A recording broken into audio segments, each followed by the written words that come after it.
Moles is equal to क्या बताते हैं? मोल्स में अगर हम 1 मोल लिखते हैं, हाँ नहीं 1 मोल लिखते हैं, इसका मतलब क्या क्या है हमारे पास? अगर हम बोलते हैं कि मेरे पास 1 मोल कोई भी सब्सटेंस है, तो हमारे पास उस सब्सटेंस के कुल कितने एटम होंगे?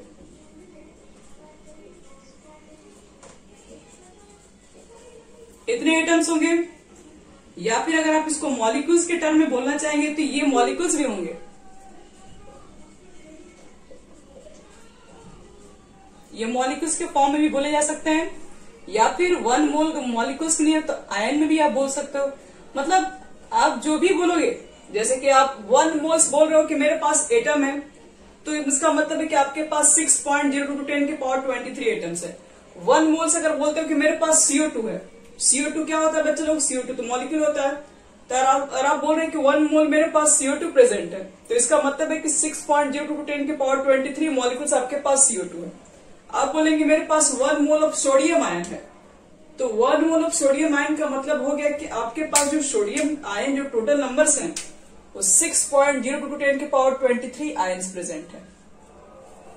यही इसका बच्चे लोग मतलब होता है मोल्स। अब जिसका मोल्स बोलेंगे उसी के ये एटम्स देंगे, मॉलिक्यूल्स देंगे, आयन, मतलब जो चीज बोलोगे उसी के वो चीजें वैल्यू बताएंगे। और वैल्यू हमेशा कांस्टेंट रिप्रेजेंट करती है, बस यही होती है वैल्यू। तो इसके लिए ट्रिक भी आपको बताया था, शायद आपको याद होगा। अगर आपको मोल्स अगर एटम में जाने हैं तो क्या करते हैं? अगर मान लो कि अगर आपके पास कभी भी किसी क्वेश्चंस के अंदर मोल्स दिए हुए होंगे, ठीक है, तो मोल से अगर आपको पहले एक चीज बताओ, मोल्स इक्वल टू फॉर्मूला आप लोग 9th क्लास में पढ़े होंगे, गिवन मास बाय में मोलर मास। गिवन मास को उसके मोलर मास से डिवाइड कर दोगे तो क्या निकल जाता है? मोल्स निकल जाता है। मोलर मास का मतलब क्या होता है बच्चे लोग? अगर मैंने मोलर मास लिखा, इसका मतलब क्या हो गया? Mass of 1 mole, 1 mole of substance. Molar mass का मतलब है कि आप जो मास बता रहे हो वो 1 मोल ऑफ सब्सटेंस का आप मास बता रहे हो, उसी को मोलर मास कहा जाता है। चलो, ये चीजें तो हम लोग पहले से भी जानते थे। अब देखो कुछ चीजें नहीं है। मतलब अगर मान लो कि मेरे पास क्वेश्चन में कभी मोल से अगर एटम में पूछ दिया जाए, जैसे हम आपसे पूछे कि मेरे पास 12 ग्राम, 12 नहीं 22 ग्राम CO2 है, सपोज 22 ग्राम मेरे पास CO2 है, तो आपसे पूछेंगे how many atoms, how many atoms are present in 22 gram of CO2। तो देखो, कभी भी अगर आपको एटम्स निकालने, मॉलिक्यूल्स निकालने, जो भी निकालना निकालो, कोई फर्क नहीं पड़ता। ध्यान रखना है कि आपको मोल्स पहले चाहिए होंगे। तो पहले काम करो, 22 ग्राम CO2 अगर आपके पास प्रेजेंट है, तो हम पूछे कि 22 ग्राम CO2 के अंदर कुल कितने मोल CO2 के होते हैं। तो पहले आप निकालो मोल्स ऑफ CO2। तो मोल्स इक्वल टू क्या लिखोगे बच्चे लोग? मोल्स इक्वल टू क्या होता है? Given mass. गिवन मास कितना लिख दे? 22 लिख दे। चलो, मोलर मास बताओ तो CO2 का मोलर मास कितना हो जाएगा? कार्बन का मास 12 होता है, ऑक्सीजन का मास होता है 16, 2 से मल्टीप्लाई करोगे तो 32 और ऐड कर दोगे बच्चे लोग तो 44 आ जाएगा। तो इसका मतलब हो गया ये 44 हो गया मोलर मास। तुमको समझ में आया जीतू?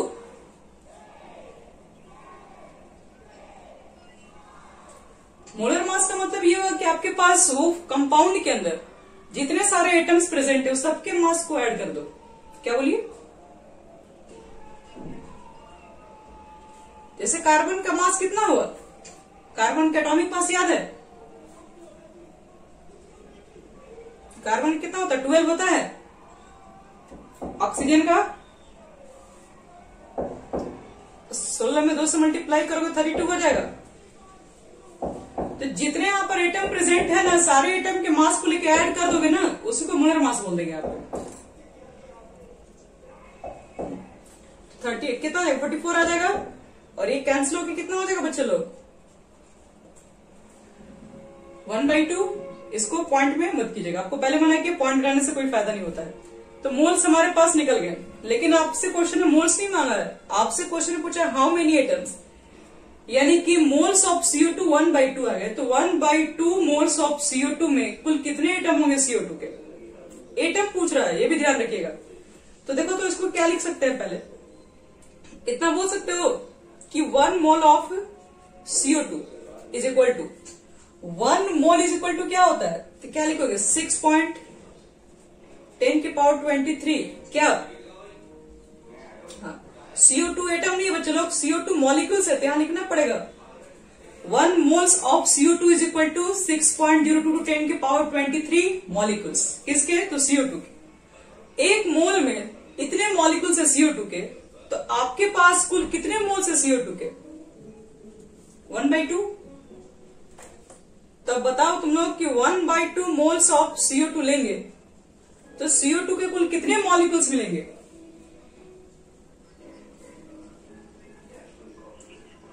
यानी कि 2 से मल्टीप्लाई डिवाइड करने पर 3.011 लिख सकते हैं। समझते ना, जिसको नहीं समझ में आया पूछिएगा, क्योंकि मोल्स कंसेप्ट थोड़ा बड़ा होता है, अच्छे से अगर नहीं क्लियर होगा तो आगे भी दिक्कत होते रहेगा हमेशा। 1 मोल में 6.02 × 10 के पावर 23 CO2 मॉलिक्यूल्स प्रेजेंट है, तो हाफ में क्या हो जाएगा, 1 में इतने तो हाफ में इसके भी हाफ हो जाएगा। लेकिन एक चीज और ध्यान में रखो तुम लोग, अभी यहीं पर अभी बात नहीं बनेगा। ये तो मान लो यहां तक 1/2 हाफ मोल में कितना है निकल गया। आपको क्या चाहिए, आपके पास एटम्स पूछा है, मॉलिक्यूल्स नहीं पूछा। आप जो आंसर दे रहे हो वो तो मॉलिक्यूल्स है, एटम्स कितने होंगे। तो पहले एक चीज चेक कर लो, अगर मेरे पास 1 मॉलिक्यूल CO2 है तो उसमें कुल कितने एटम है। हम सिर्फ एक मॉलिक्यूल CO2 के लिए, अगर मान लो कि मेरे पास CO2 1 मॉलिक्यूल्स है तो कितने एटम दिख रहे हैं, 3 एटम दिख रहे हैं कि नहीं, एक कार्बन 2 ऑक्सीजन। तो इसका मतलब है कि आपके पास इतने मॉलिक्यूल CO2 के हैं, तो हम क्या कर रहे हैं कि एक का निकाल के इसमें मल्टीप्लाई कर देंगे तो नहीं हो जाएगा, लिख देंगे ना कि सिंस, क्या बोलिए, देखो ये चीज बता रहे हैं हम, आपसे पूछ रहे हैं कि 1 मोल ऑफ CO2 मॉलिक्यूल्स, अगर मेरे पास 1 मोल ऑफ CO2 मॉलिक्यूल्स होता तो उसमें कुल कितने एटम्स होते हैं, तो 3 एटम्स होते हैं, 3 एटम ऑफ CO2। अगर 1 मोल अगर आपके पास CO2 प्रेजेंट होता तब, ठीक है। तो मुझे मालूम चल गया था कि हमारे पास कुल इतने CO2 के मॉलिक्यूल्स प्रेजेंट है, क्योंकि मेरे पास 1 मोल तो है नहीं, मेरे पास तो हाफ मोल है, और हाफ मोल CO2 के अंदर इतने मॉलिक्यूल्स है, और 1 मोल अगर मेरे पास मान लो कि मॉलिक्यूल्स तो 3 एटम होते, तो इतने मॉलिक्यूल्स में कुल कितने एटम होंगे, तो क्या कर दोगे इसमें 3 से मल्टीप्लाई कर दोगे। तो देखो लास्ट में क्या करेंगे हम लोग, लिखेंगे 3 × 3.011 × 10 के पावर 23 CO2। अब CO2 नहीं, सिर्फ एटम्स लिखेंगे बस यही आपका लास्ट हो जाएगा। फिर से सुनो, बता रहे इसमें स्टार्टिंग से हम लोग क्या करेंगे। सबसे पहला स्टेप क्या किया हम लोग, मोल्स मालूम कर लिए, क्योंकि आपके पास कोई भी क्वेश्चन होंगे आपको मोल्स तो पहले फाइंड करना ही पड़ेगा। मोल्स निकालो, आपका पहला स्टेप होता है मोल्स निकालिए, निकाल दिए 1/2 है। मोल्स निकालने के बाद आपको क्या अगला स्टेप चेक करना पड़ेगा, आपके पास क्वेश्चन में नंबर ऑफ एटम मांगा है, और आप जो निकाल रहे हैं वो CO2 एक खुद मॉलिक्यूल है, क्योंकि CO2 एक एटम नहीं, उसपे 3 एटम्स दिख रहे हैं। तो पहले आप लिखते हैं कि अगर मेरे पास 1 मोल CO2 रहता तो इतने मॉलिक्यूल्स होते CO2 के, तो मेरे पास हाफ मोल CO2 है, तो इसका मतलब हाफ इसके हाफ हो जाएगा, इसके half molecule of CO2 present होंगे। लेकिन हमको मॉलिक्यूल्स नहीं चाहिए, फिर से एटम चाहिए, तो CO2 तो मॉलिक्यूल्स है, और एक मॉलिक्यूल के अंदर 3 एटम होते हैं। एक CO2 मॉलिक्यूल्स आपके पास है तो उसमें 3 एटम होते हैं, तो इतना मॉलिक्यूल्स में कितने एटम होंगे, तो 1 में 3 है, तो जितने हैं इसमें 3 से मल्टीप्लाई कर देंगे, टोटल नंबर ऑफ एटम्स निकल जाएंगे। समझ में आ गई सबको। चलिए, तो अब मिटा रहे हैं, एक क्वेश्चन तुम लोगों के लिए भी दे दे रहे ताकि तुम लोग भी ट्राई करो और भी अच्छे समझ में आ रहे। हो गया जी, तो नोट कर लिए पूरा। चलिए, अब नेक्स्ट क्वेश्चन देखो मेरा, कैसे इसको फाइंड आउट करेंगे। कह रहा है कि आपको बताना है number of atom, number of atom each type present in, कहां पर प्रेजेंट इन, तो 1.8 ग्राम ग्लूकोज। आपके पास 1.8 ग्राम ग्लूकोज है, तो आप मुझे बताओ कि number of atom etch types कितने प्रेजेंट है। मतलब आपको जितने एटम्स अलग अलग तरीके के प्रेजेंट है वो सारे एटम्स बताइए कुल कितने होंगे। तो पहला स्टेप बताओ बच्चे लोग कि ग्लूकोज का फॉर्मूला क्या होता है।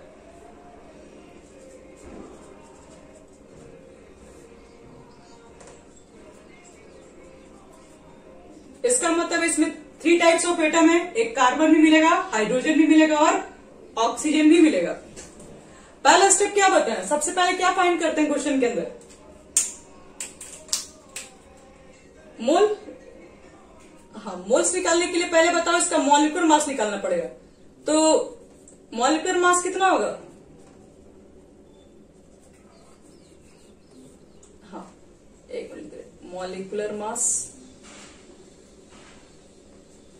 वहां पर CO2 मॉलिक्यूलर मास ही निकालना चाहिए था क्योंकि CO2 एक मॉलिक्यूल्स है। तो C6H12O6, इसका बच्चे मान निकालोगे तो कार्बन का मास 12 हो गया, 12 इंटू 6, हाइड्रोजन का 1 इंटू 12, ऑक्सीजन का हो जाएगा कितना 16 इंटू 6, और टोटल अगर आप इसको ऐड करोगे टोटल तो 180 आ जाएगा। आप निकाल के चेक कर लो। यूनिट लिखते हैं ग्राम पर मोल, ध्यान रहे। तो ये हमारे पास क्या होगा, मॉलिक्यूलर मास ग्लूकोज निकल गया। अब बताओ मोल्स इक्वल टू कितना लिखे हम लोग। मोल्स का फॉर्मूला क्या होता है, given mass by molar mass. तो नीचे कितना हो जाएगा बोलो, 1/100 हो गया, यानी कि चाहोगे तो मैं छोटा सा डिवाइड कर भी सकते हो, 0.01 मोल्स। चल, मोल्स की वैल्यू फाइंड हो गई मेरे पास कितना है। आपको नंबर ऑफ एटम बताने, वो भी ईच टाइप के एटम बताने हैं। अभी रुकिए, पहले एक चीज बताओ, सिंस अगर हमारे पास 1 मोल ऑफ ग्लूकोज होता है तो ग्लूकोज बताओ तो एटम है कि मॉलिक्यूल से, ग्लूकोज क्या है।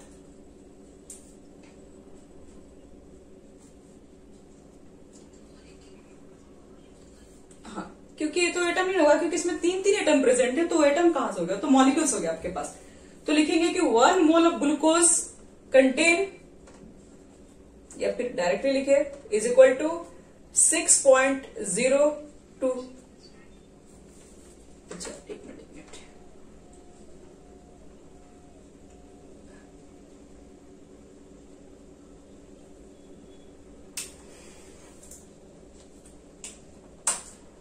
1 mole of glucose equal to क्या लिखेंगे बच्चे लोग हम लोग, 6.022 इंटू 10 टू द पावर कितना,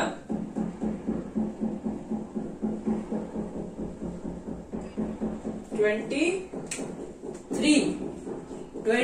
क्या है वो बताइए। 23 के बगल में क्या लिखे, एटम।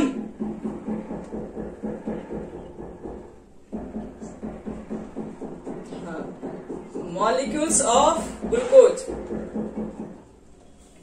चलो बच्चों लोग यहां देखो, ठीक है यहां तक। अब बढ़ते हैं आगे। 1 मोल अगर मेरे पास ग्लूकोज होता तो इतने मॉलिक्यूल्स होते ग्लूकोज के, लेकिन मेरे पास तो 1 मोल ग्लूकोज ही नहीं है। मेरे पास कितने मोल ग्लूकोज है, तो 0.01। तो इस पे लिखोगे ना कितना हो जाएगा, तो 0.01 से मल्टीप्लाई हो जाएगा। हाँ बस, इसको शॉर्ट में क्या लिखने के लिए बताते बच्चे लोग, Na, याद है। तो मॉलिक्यूल ऑफ ग्लूकोज लिखोगे तुम लोग, यानी कि इतने अगर आपके पास मोल्स होंगे तो इतने मॉलिक्यूल्स होंगे ग्लूकोज के। लेकिन क्वेश्चन तो आपका कुछ और ही मांग रहा है। क्वेश्चन में मांग रहा है कि इच टाइप ऑफ एटम बताइए। आपके पास 3 तरह के एटम है, कार्बन, हाइड्रोजन और ऑक्सीजन, और टोटल आपके पास जो मॉलिक्यूल्स है ग्लूकोज के वो हमको मालूम चल गया इतना है। तो बताओ तो तुम लोग कि नंबर ऑफ कार्बन एटम कितने होंगे। तो बच्चे लोग यहां तक समझो, एक बात तुम बता रहे हैं, इतने तो मॉलिक्यूल्स है, ये तो आपके पास होंगे ही होंगे, लेकिन एक मॉलिक्यूल के अंदर कार्बन एटम कितने हो जाएंगे।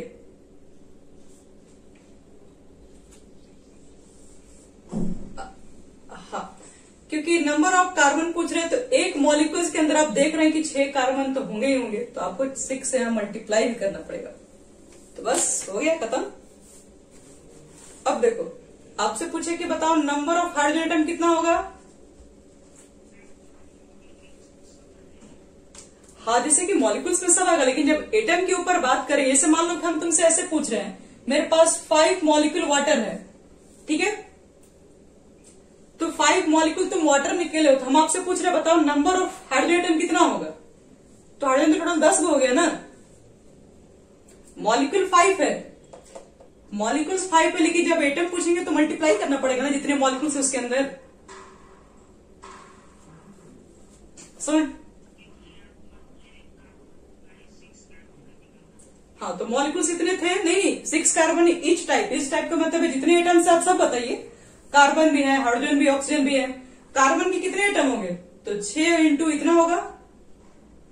हाइड्रोजन के कितने होंगे, हाँ, तो 12.0.01 इंटू एन हो जाएगा। हाइड्रोजन हो गया, फिर क्या निकालोगे, ऑक्सीजन का कितना हो जाएगा बोलो, बस खत्म। सबको समझ में आ गया? जीतू तुमको भी? चलो ठीक है, चलो इसके बाद बढ़ते हैं आगे। आज तुम लोग कुछ बताने जा रहे हैं इसके बारे में। एक मिनट, एक ट्रिक बता रहे हैं, थोड़ा जल्दी निकल जाएगा उससे, तो इसको पहले मिटा रहे हैं, ठीक है।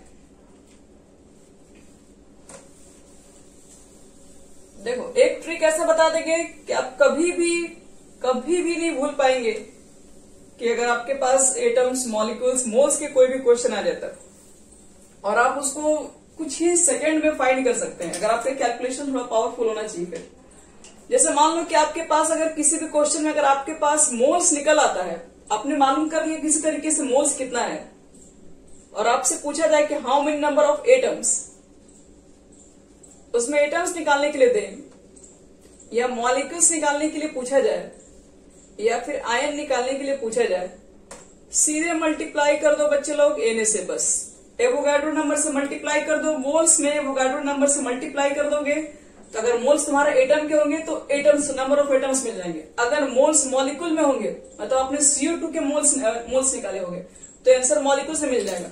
अगर आयन्स के फॉर्म में निकालोगे तो Na से मल्टीप्लाई करने पर उस मोल्स में कितने आयन है वो बता देगा।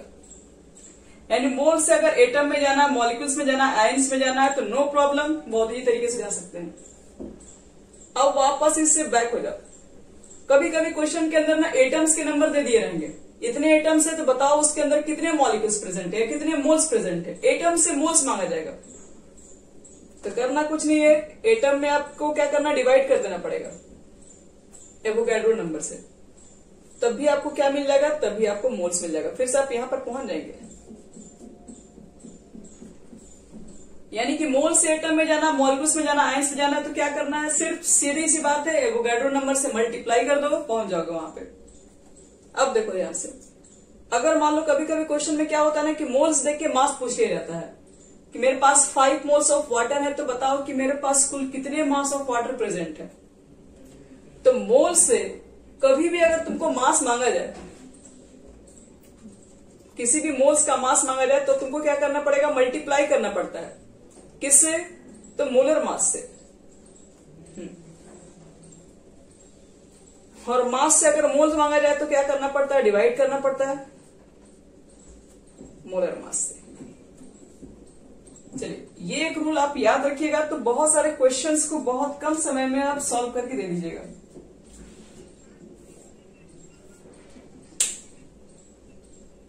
मास को निकालना है तो मोल्स को मल्टीप्लाई कर दो मोलर मास से, बस। अभी देखो तुम लोग हम 2 मिनट के अंदर इसको कैसे याद करवा लेते हैं। आप लोग तुरंत इसको नोट कर लीजिए, तुरंत याद हो जाएगा। तब क्वेश्चन दे रहे हैं, ठीक है, ध्यान से देखो तुम लोग।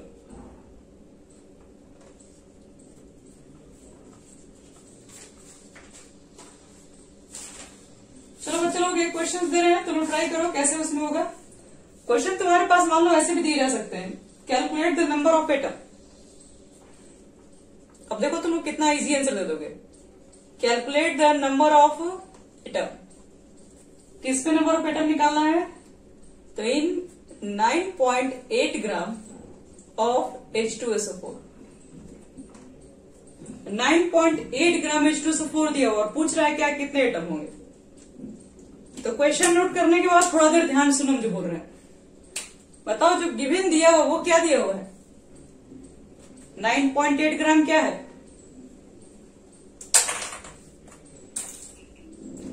ये ग्राम मॉलिक्यूल थोड़ी ना होता है। 9.8 ग्राम, ग्राम किसका यूनिट होता है? मास। तो इसका मतलब है कि ये जो ग्राम दिया हुआ ये तो मास हो गया ना बच्चे लोग, मास ही का यूनिट लिखते हैं ग्राम में। चलो, तो ये जो वैल्यू तुम्हारे पास मास का है यानी कि ग्राम में जो दिया हुआ है, मास से और क्या चाहिए इसको? क्या चाहिए? एटम चाहिए कि नहीं? नंबर ऑफ एटम मांग रहा है। मास यहां पर है तुम्हारे पास, एटम यहां पर है। अब देखो कैसा रूट पे आपको चलना है, आपको यहां से यहां तक पहुंचना है। तो पहले आपको मास से पहले आना पड़ेगा मोल्स के ऊपर। तो बताओ, तो मास से पहले मोल्स पे आने के लिए क्या करते हैं?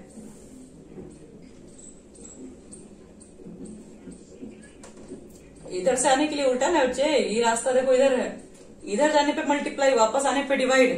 तो इसका मतलब है कि सबसे पहले मोल्स निकालेंगे और मोल्स के लिए क्या करेंगे? डिवाइड कर देंगे। मास को किससे डिवाइड करेंगे? मोलर मास से। H2SO4 का मोलर मास कितना आता है? 98 आता है। चलो वेरी गुड, हटाओ यहाँ पे, तो आपके पास 1/10 यानी कि 0.1 आ जाएगा मोल्स। चलो मोल्स तो निकल गया तुरंत। अब मोल्स से जाना है एटम में, लेकिन आपने जो मोल्स निकाला वो किसका मोल्स निकाला है? H2SO4 का। तो H2SO4 तो एटम नहीं है बच्चे लोग, ये तो मॉलिक्यूल्स के फॉर्म में है कि नहीं? तो पहले एक चीज बताओ कि मोल से मॉलिक्यूल्स में जाना है तो क्या करना पड़ेगा?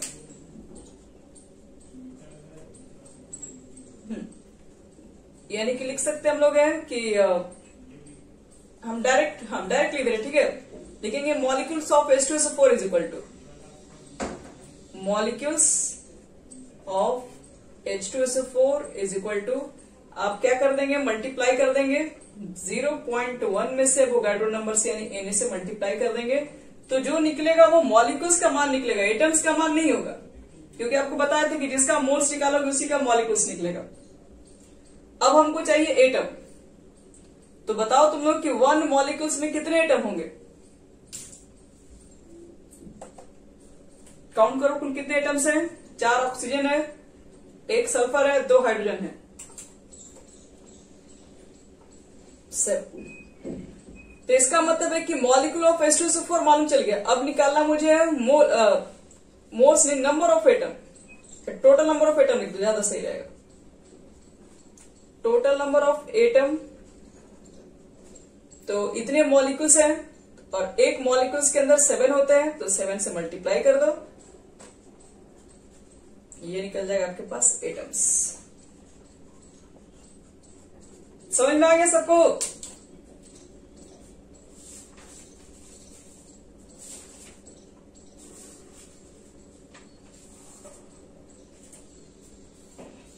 चलो तब बढ़ते हैं आगे। सबको समझ में आ गया, तब आगे बढ़ा रहे बच्चे लोग। ये वाला रूल हमेशा याद रखना, ये रूल याद रहेगा तो कभी भी कंफ्यूज नहीं हो। क्या बोलिए? अगर आपने इस रूल, ठीक है, इस रूल को अगर आपने याद रखा है तो आप कभी भी याद रखना, मोल्स के कंसेप्ट को कभी भी आप कंफ्यूज नहीं होंगे। हमेशा दिमाग में याद रखना कि अगर मेरे को दिमाग में मोल्स है तो एटम्स पे जाने के लिए क्या करते हैं? एटम्स में मोल्स में आना है तो फिर डायरेक्टली याद रखो डिवाइड करते हैं, बस यही एक रूल है। आप बार बार बनाओगे इस पे क्वेश्चंस तो तुरंत प्रैक्टिस हो जाएगा ये।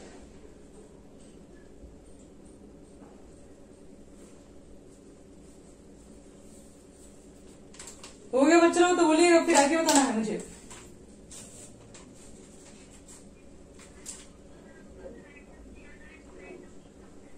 हाँ, एटम्स।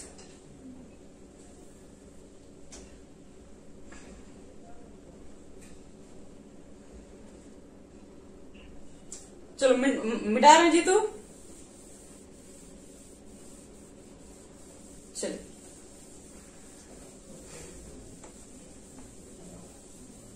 चलो बच्चों लोग ध्यान से देखो, नेक्स्ट क्वेश्चन पर आते हैं।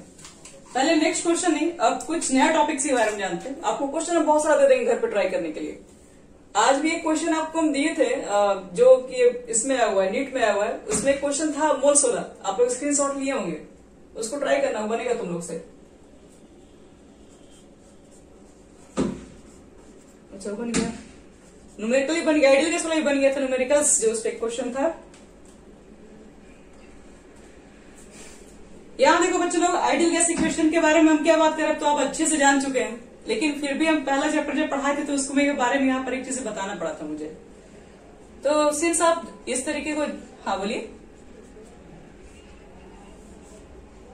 आइडियल गैस तो बच्चे लोग PV is equal to nRT होता है, रियल गैसेस अभी आप पढ़े नहीं है, आपको हम पढ़ा देंगे, टेंशन मत लीजिए, ठीक है। अभी जब तक आइडियल पूरा कंप्लीट नहीं करोगे तो रियल कहाँ समझ में आएगा। अभी तो आइडियल गैस अभी चल रहा है, बाकी है, अभी तो काइनेटिक थ्योरी ऑफ गैसेस पढ़ोगे जो आइडियल गैस को डिफाइन करती है।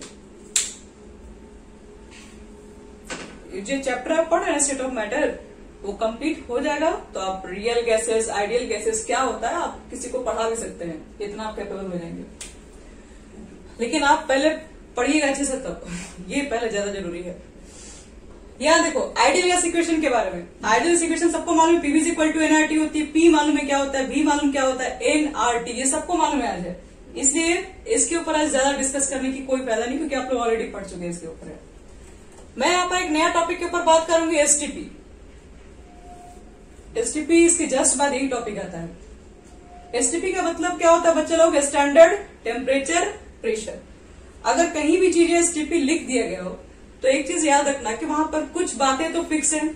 क्या फिक्स है? टी मतलब टेम्परेचर फिक्स है, पी मतलब प्रेशर फिक्स है। टेम्परेचर कितना फिक्स कर दिया जाता है? हाँ, 0 डिग्री सेल्सियस बोल दो या फिर 273 केल्विन बोल दो, ये टेम्परेचर को फिक्स कर दिया गया है। और P इज इक्वल टू कितना रखा गया है? 1 atm को रखा गया है, ठीक है। ये दो चीजें क्या होती है, फिक्स होती है एसटीपी पे। लेकिन ये याद रखना पुराने कन्वेंशन के अनुसार, जो नया आपके पास आईयूपीसी जो कन्वेंशन आया हुआ है उसके अकॉर्डिंग टेम्परेचर कहता है कि आप कोई भी ले सकते हैं, एनी टेम्परेचर, और आप जो प्रेशर लेते हैं वो 1 बार लेते हैं। ये न्यू कंडीशन के अकॉर्डिंग है, ये याद रखिएगा। लेकिन हमारा जो बुक है वो तो सब पूरा नहीं है, क्योंकि उसमें का बहुत सारे क्वेश्चन ऐसे होते हैं जो प्रिंटिंग में प्रिंटिंग होते जा रहे हैं, तो इसलिए आपको न्यूमेरिकल्स इसी के सारे मिलेंगे। मतलब आप टेम्परेचर को एसटीपी अगर कह दिया तो आपको 273 ही मानना, प्रेशर को कह दिया तो 1 atm मानने। अब जो नए नए क्वेश्चन जो प्रिंटिंग हो रहे हैं बच्चे लोग, इसके ऊपर आएंगे। अब देखो यहाँ पर ध्यान से, कभी कभी क्वेश्चन में एसटीपी भी कहता है और कभी कभी क्वेश्चन में एनटीपी भी बोल देता है। तो एनटीपी अगर जिस दिन बोल दिया तो वहां पर भी आप क्या करो कि चीजों को सेमी मान के चलो, कोई ज्यादा फर्क नहीं पड़ेगा यहाँ पे, क्योंकि यहाँ पर जितने न्यूमेरिकल्स है वो दोनों को सेमी मान के लेके चला हुआ है, एसटीपी और एनटीपी का केस। एसटीपी मतलब स्टैंडर्ड हो जाएगा, standard temperature pressure, normal temperature pressure. चलो बच्चे लोग, एसटीपी के ऊपर हो गया बात कि टेम्परेचर प्रेशर तो फिक्स है, क्या एसटीपी पर वॉल्यूम भी फिक्स होता है? तो जी हाँ, बिल्कुल। अब कैसे फिक्स है, कितना है, चलो वो आपको हम कैलकुलेट करके दिखा दे रहे हैं। मिटा दें इसको।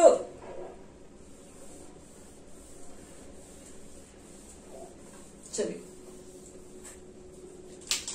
चलो तो मुझे निकालना है वॉल्यूम, हेडिंग डाल दो, volume of 1 mole of gas at STP। आपको वॉल्यूम निकालना है, आपके पास गैस के 1 मोल्स हैं एसटीपी के ऊपर, तो कैसे निकालेंगे? आओ देखो कैसे फाइंड आउट करते हैं। सबसे पहले एक चीज बताओ कि एसटीपी अगर हम बोल दिए तो क्या क्या चीजें हमें मालूम है? पी कितना ले लें हम लोग? टी कितना ले लें? यानी कि 273 केल्विन। और आर तो बच्चे लोग यूनिवर्सल गैस कॉन्स्टेंट की वैल्यू फिक्स होती है। अब बताओ कि एटीएम में कितनी इसकी वैल्यू होती है? तो 0.0821 litre atm kelvin inverse mole inverse. R की वैल्यू कितनी होती है? ठीक है, वॉल्यूम तो हमें निकालना ही है। अब बताओ मोल्स कितना दिया हुआ है, कितना मोल्स पे चेक करना है आपको? 1 मोल्स। तो आपको नहीं लगता कि आप इस फॉर्मूला पर रख के निकाल सकते हैं P is equal to nRT पे? पी का मान 1 पुट कर दो, भी तो निकालना ही है, मोल्स भी 1 पुट करना है, आर का मान 0.0821, टेम्परेचर 273। देखो तो इतना पुट करने के बाद कितना आंसर आ रहा है, चेक करो।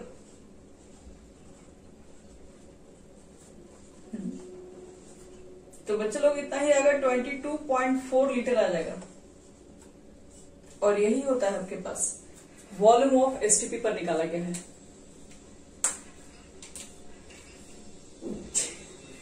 आर का मान आइडियल गैस इक्वेशन से, आइडियल गैस इक्वेशन पढ़ाया था ना, जैसे PV is equal to nRT बताए थे और आर का मान बताया था कि 4 तरीके से पॉसिबल है। वही से आर का मान है इसमें, जिसमें एटीएम रहता है उसके लिए आर की वैल्यू यही पुट होती है, एटीएम और लीटर।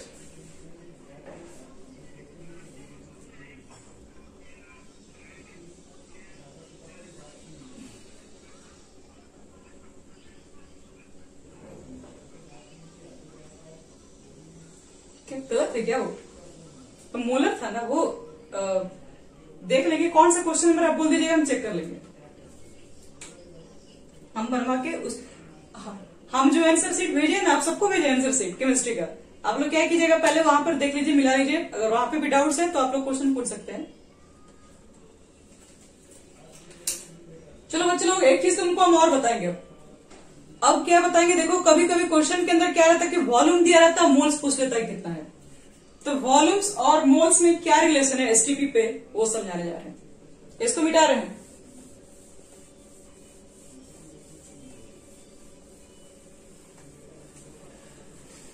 और मेहनत बच्चे लोग अभी से ही करना पड़ता है। जैसे कि जीतू, आप लोग को जितना पढ़ाया जा रहा है वो चीजें पढ़ते रहो, रिवीजन करते रहिए सब, और टेस्ट देते रहिए, जो कि आपका अभी तक नहीं दिया हुआ है।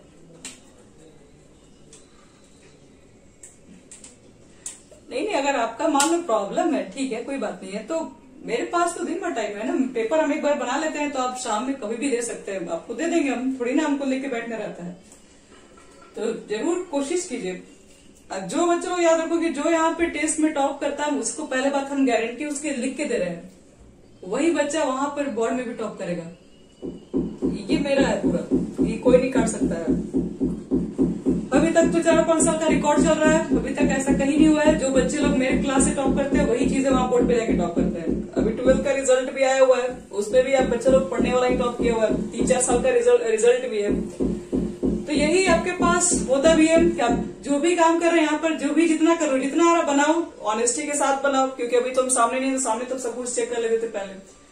ऑनेस्टी के साथ पढ़िएगा तो आप ही को फायदा इससे। सिर्फ अब एग्जामिनेशन में ही नहीं, आप कंपटीशन के एग्जामिनेशन में बैठोगे तो वहां पर भी आपको क्वेश्चन दिखाई पड़ेगा।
चलो देखो यहाँ ध्यान से,